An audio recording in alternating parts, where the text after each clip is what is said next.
কামৰূপ আৰক্ষীৰ লগতে কমলপুৰ আৰক্ষীক শলাগ লৈছোঁ।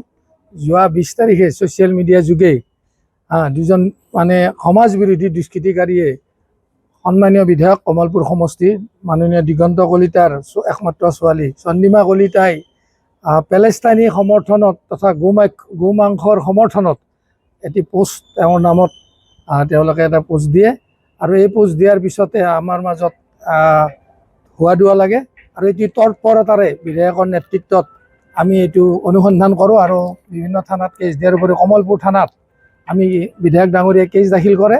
এই সংক্ৰান্তত অতি তৎপৰতাৰে কমলপুৰ থানাই দুয়োজন মানে অভিযুক্তক এই দুয়োজন ব্যক্তিক প্ৰীতম গগৈ আৰু জোনা কুমাৰ নাথক কৰায়ত্ব কৰিবলৈ সক্ষম হয়। এই ক্ষেত্ৰত অতি তৎপৰতাৰে এই কাৰ্য সমাপন কৰাৰ কাৰণে আমি কামৰূপ জিলা প্ৰশাসন আৰু কমলপুৰ থানাৰ সকলো আৰক্ষী বিষয়াক আমি শলাগ লৈছোঁ, ধন্যবাদ জনাইছোঁ।